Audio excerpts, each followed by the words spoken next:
male mental well-being. I'm it's an important, advocate for I'm an male advocate for it. mental well-being. I'll wave the flag for the man them, and I've been 100%. more intentional in that as well. In some of the stuff I write about, some of the stuff I'm putting out there, the energy, just trying to be there for the man them. I'm like, it's something I don't know if it's a recent thing, but it's definitely something that I've become more aware of, because I don't think there are many voices for the man them, and it's mad because, like, let's just say, for example, I have too many people who have had severe mental health issues, and I'm not just talking about the pretty mental health disorders that are marketable, the depression and anxiety, and I'm not downplaying them. I've suffered bouts of depression. I've suffered, I have anxiety at times, Anxiety is a real thing. It's a real thing. Obviously, these are human things, Yeah. but then there's also an extent to these things, and I've definitely been through them cycles. I've seen people go through them cycles, and even being able to admit that. Like, I was talking to one of my boys the other day. He was like, "Yo, my brother, like, boom, I'm going through this and that." And straight away, I was like, my brother, I've gone through the same thing, bro. Yeah. Like, yeah, I hear you. There's a way out. But then those, to me, the reason why I say those are the marketable mental health disorders, because those are the things that people talk about when we speak about mental health awareness. We don't talk about bipolar. We don't talk about schizophrenia. We don't talk about all of them things that brothers really getting sectioned, people losing their flipping kids. We don't talk about that because we can't talk about that. Yeah. And I've known too many man them in hospitals. To this day, still in hospital, in and out.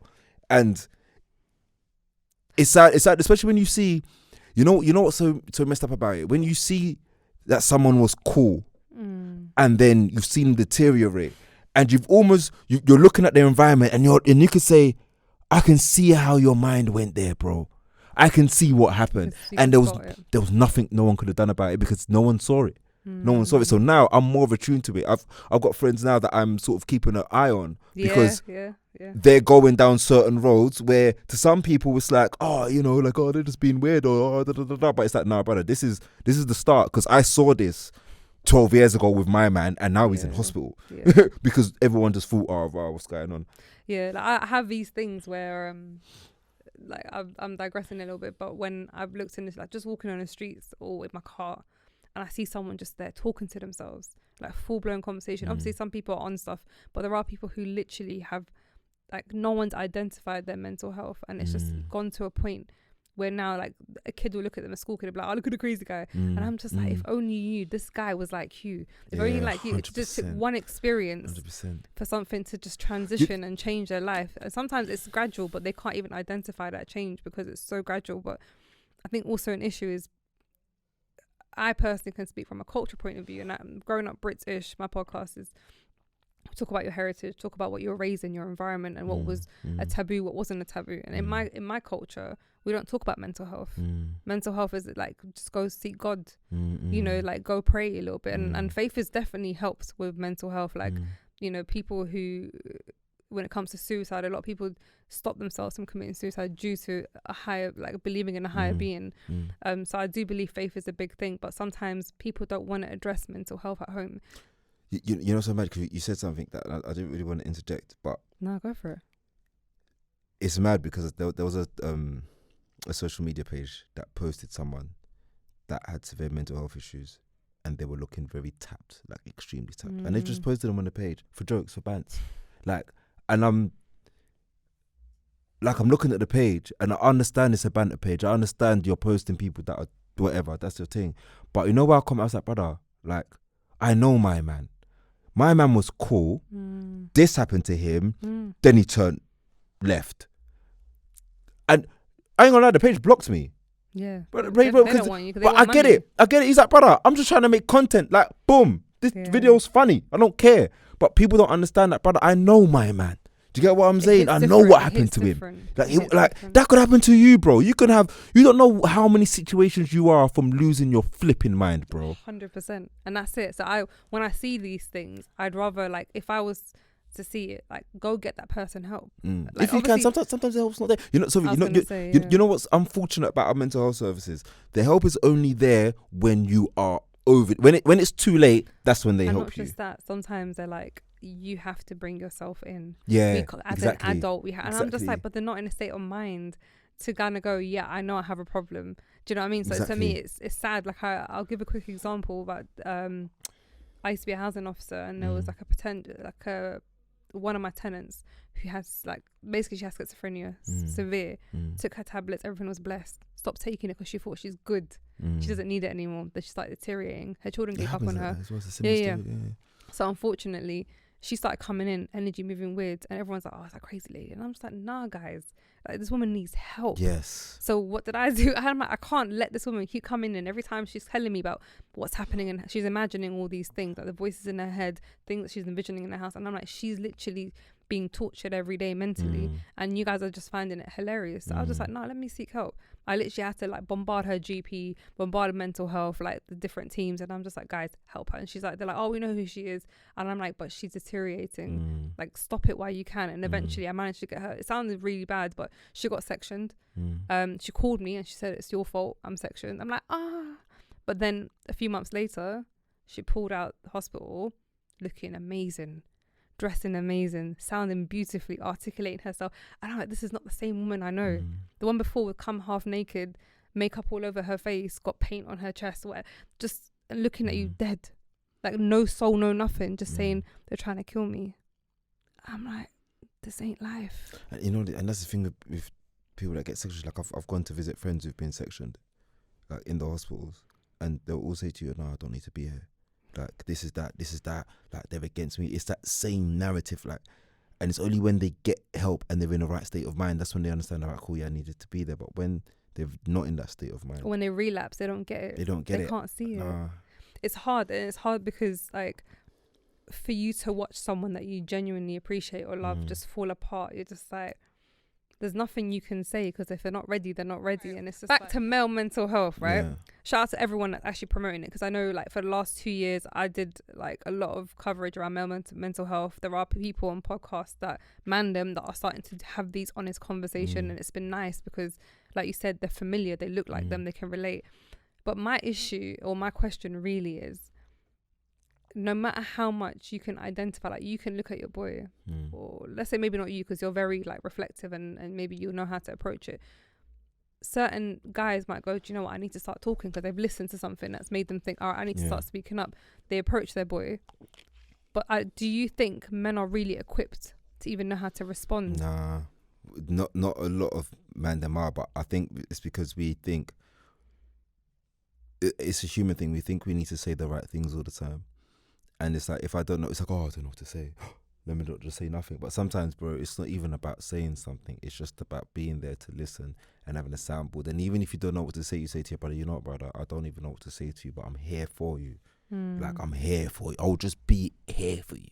Do you get what I'm saying? I'll just listen to you. And that doesn't take a wide vocabulary and knowing the right things to say. That just takes energy. And I think sometimes we need to really think about, what type of energy are we putting into the people around us that we love? Are we putting in, it's easy to put in energy to, let's go down the pub and watch football and what's the motive, and let's get gal and da. That's easy energy. But when a man's saying to you, bro, I've got stuff going through, that energy is a little bit difficult, but I think that's the true testament of friendship. And I think the reason why I can't blame the man is because there hasn't been like a set of guidelines or a script to say this is what you do, and when your friends going through mental health issues, or when your friends come and say this, because even me, like, I may be sort of cool with words when it comes to writing poetry, but then there's certain times I have to Google what to say when a friend says this, and then sort of just get that research. But again, that's energy. That's because I think I like to think I have energy for the people around me. Hence why the people I care about are so small, because I can't give that much energy to everybody. Yeah, you can't spread yourself that much. I can't, but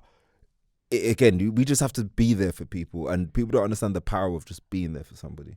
Yeah, no, because I've had boys, like guys who said to me, like, I've actually spoken, but then the person was kind of dismissive. And I don't think men intentionally dismiss because they don't know how to cope. Like you said, you don't know how to respond. So you might go, it's cool, man, just come, let's have drinks. Because we're solution based. Yeah. Men are solution based. What's the problem? Let's fix it. And I'm like that as well. But and sometimes I have to sit back and be like, bro, there are some things your friends are going through that you cannot fix.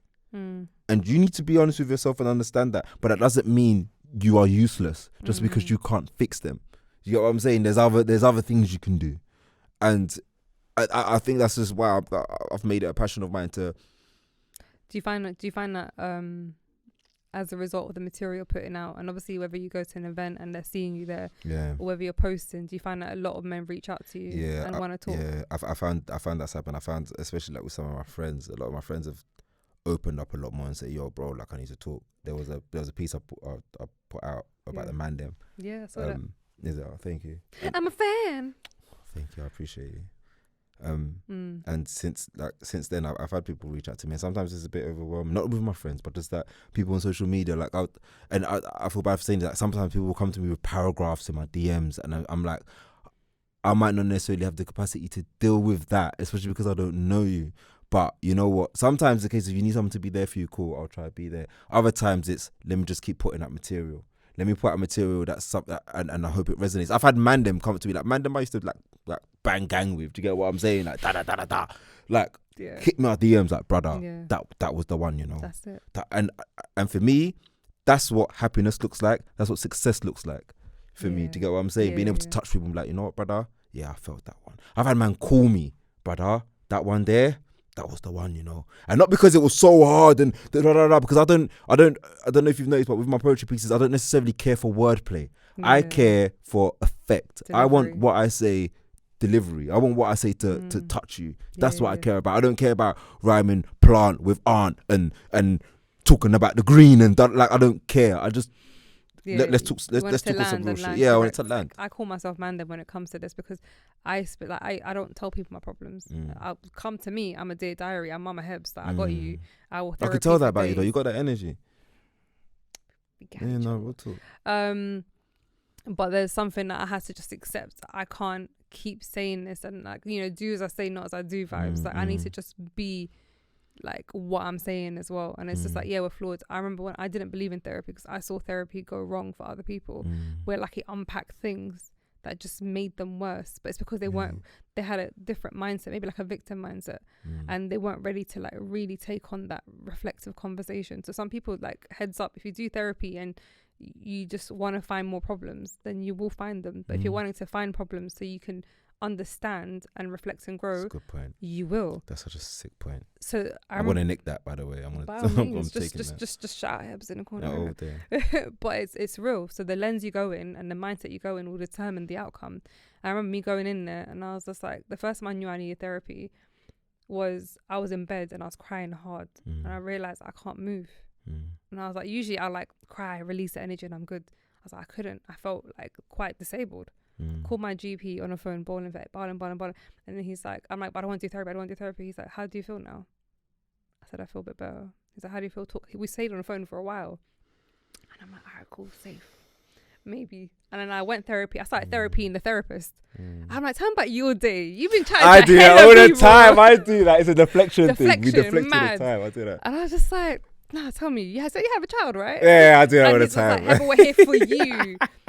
I mean, I'm not gonna lie, I didn't stick to it, but there's the reason why I left therapy is because I thought he gave me a bit of wisdom and reflection that kind of unlocked a lot. And he said to me, do you feel like you walk this earth defensively because you defend your truth? And I said, aha. And that landed and hit me in the way where I just thought I realized I was so defensive towards people, and it's because I'm defending what my idea of truth is. And the minute I realized that, I thought, all right, safe. He gave me something that just allowed me to just see life a little bit differently, and to allow me to stop and not react the way I do. I realize I'm damaging other people with my reactions. And from that point, I thought, yeah, therapy's for everyone. There's different therapy. Sometimes you can't control your circumstances, so you need cognitive behavioral therapy. There's counseling. There's so many different things that you can do. But I'm a big advocate as well when it comes to that. And you know what, you said something that's important, because I think a lot of people do get sort of scared to go to therapy because of the unpacking it does. But it is a case of unpacking and repacking. And people just think it's unpacking and they just get left with their luggage on the floor. No. And it's not that, bro. You've got to you compartmentalize it in different places, and you know what it is, sometimes it's not even about saying, oh, I'm going therapy, so that shit that happened with my dad however many years ago doesn't affect me no more. No, it probably will still affect you, but you'll recognize when it's affecting you, and you'll have the tools to deal with it and navigate through it. Do you get what I'm saying? As opposed to just having it affecting you and you don't even know what the hell's going on with you. And No, that's I what agree. therapy does. It makes you understand you and gives you the tools to say, okay, this is what's happening with me. Let me do that. And not just that, if you stop halfway because you realize, right, I'm just unpacking, then you're leaving it raw. Yeah. You're leaving it kind of emotion, Yes, and you're like, okay, I hate my yes. dad even more. But then if you understand, the beauty of understanding your trauma is that you allow yourself to just release the energy and make space for yourself. Like the minute you forgive other people and don't wait for the apology is the sooner that you allow yourself to just be free. This is like poetry. Listen, I'm This getting is so poetry. Nah, because that's you know what, that's But that's what I preach. I say, Yeah. guys, like, you're holding on to hate, you're holding on to these feelings, and you're only hurting yourself. But you know what you said was key, because again, this is something that I've had to learn, and I suppose I learned this through a number of situations. But you need to find your own closure, and sometimes your closure doesn't come through the lens of an apology. You need to find peace without the apology. This person can still keep walking the earth thinking that they're right. Yeah, and So what? you have to accept that, and you can't let that torture you, because you need to move on with your life the same way they're moving on with their life. Not just that, but imagine looking back and going, "Rah, for the last 10 years, I've been harboring feelings towards someone, and all I've done is literally drain my energy and limit my capacity to love." Yeah, I've done We've that. all done it. I've done that. And the minute that switch hit in my life, I was just like, I don't harbor any negative energy to anyone.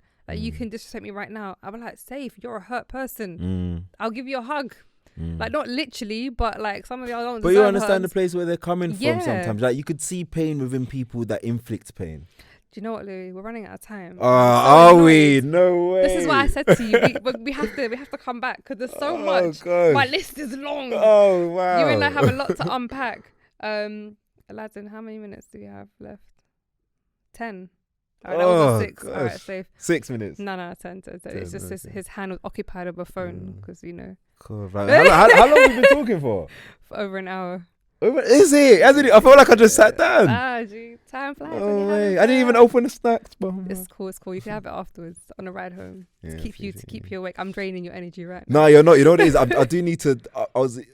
I do need to. After this, I'm gonna have to sit down somewhere and just sort of, really, unpack all of this, because That's cool. it kind of brought a lot of stuff to life still. That's cool. No, that's cool. I appreciate you coming and allowing yourself to be vulnerable. And I know, like, I've not seen you. Not easy. No, but I've to be fair, and I could be wrong. I've not seen you on a 1-to-1 with someone. And to me, I was very curious of sitting with you. Like, I wanted to, but just because, like, I've seen the material that you put out, and it'll be nice to just have a conversation with you. This is the first podcast I've ever done.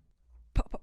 It's gonna be the first of many. I hope so. Just remember me. Yeah, of course. Blue tick. So this is like, I think her name's Heather. Ah, my mum's name, innit? Shout out to Heather. You're funny.